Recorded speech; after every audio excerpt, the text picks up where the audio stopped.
Well, a very, very good morning, everybody. Hello, it's Matthew Barton 666 with another Doctor Who spoilers and speculation, and it's the end of part 1 of season 6, and there's an awful lot to discuss. So for those of you who've been living in a cave for the last 7 weeks, this is roughly what's happened. Well, Amy Pond, the Doctor's ever-faithful travelling companion, revealed that she was actually pregnant. The Doctor did a scan of her, and it turned out that her pregnancy was both positive and negative, but of course it was revealed later on that she wasn't the real Amy Pond, she was actually a flesh avatar, and the real Amy Pond was actually living on the asteroid of Demon's Run, where a group of clerics, yes, those famous clerics from the Time of Angels episode, were actually trying to steal her baby away. Her baby was named as Melody Pond, and they were trying to make that baby into a weapon. Of course, it later was revealed that the child Melody Pond would grow up to become a River Song, and that the child was actually part Time Lord and had the ability to regenerate whenever it got sick. Now, I do warn you, this is the point in my video where it starts to go along the lines of Omega once again. Yes, if you've seen my previous videos, you know I've got a little bit of an obsession with Omega at the moment, and I'm going to continue that now. Right, so in The Good Man Goes to War at the Battle of Demon's Run, you saw that Melody Pond, and indeed Amy Pond, had been kidnapped by the clerics who had appeared in the episode A Time of Angels. Now, remember that these are clerics before the episode A Time of Angels.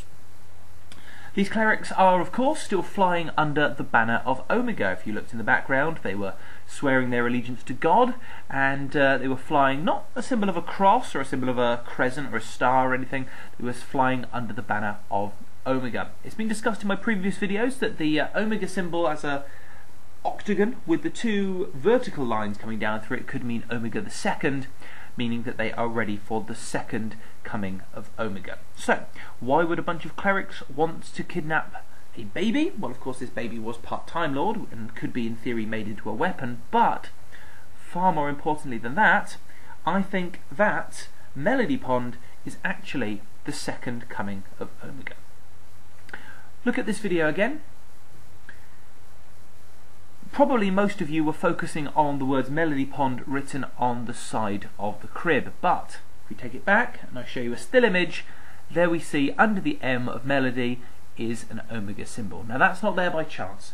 I'm of the opinion that Stephen Moffat does nothing by chance, and that is a little subtle side note to say that Melody Pond, who is the first Time Lord of the new generation, could well be the second coming of Omega, as well as being River Song, as we know.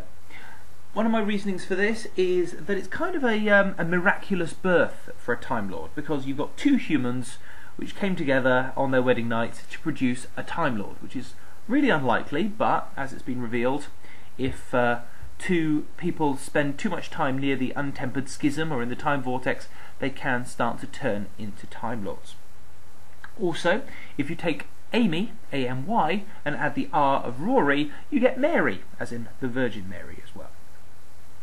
Right, also I'd like to discuss that scanner screen, which was saying that the pregnancy was both positive and negative. Well, it could be said that that was because of the connection to the flesh via the flesh avatar, but also you've got to remember that Omega himself is a creature of pure antimatter. He's a creature who can turn himself from matter to antimatter at will. He lives within a singularity.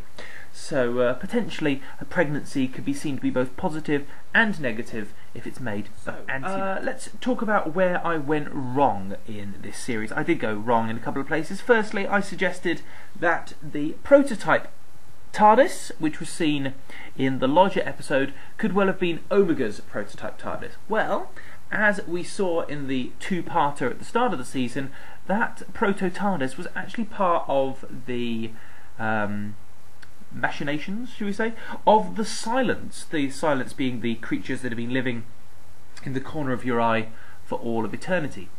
So, okay, I got that wrong, I will admit, but this is an interesting thing. Now, this was spotted on DoctorWhoSpoilers.com. Great website, really recommend you checking it out.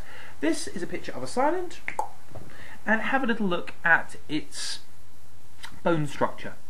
The way that its bones are fairly square around its eye and then taper down to nothing of a mouth. Okay, interesting. Now have a look at this. It's a Cyberman.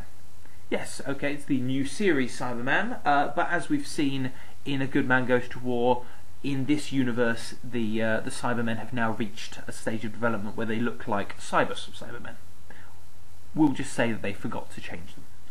So, we know that the Mondas Cybermen do still exist because in the Doctor Who The Adventure games, Blood of the Cybermen, we saw the Cybermats, and also we saw traditional Cybermen. In A Good Man Goes to War, we saw the cyber ships of the Cyber Army, and those are traditional Mondas Cybermen.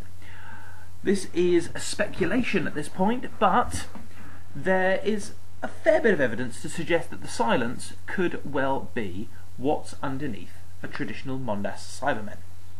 Here's the theory. The Cybermen have been around since Earth had a twin planet. The twin planet was Mondas. So in theory, if those two planets were in close cohabitation, then there's nothing to say that the creatures weren't from both planets at the same time. Perhaps the creatures from Mondas were blown off course, leaving the Silence to remain on Earth with the humans.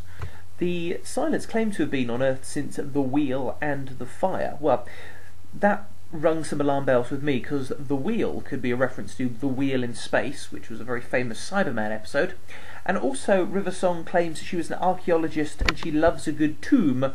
Well, again, that could be rise to speculation for a repeat of the Tomb of the Cybermen, which is set to be coming at some point in the next season, set in ancient Egypt.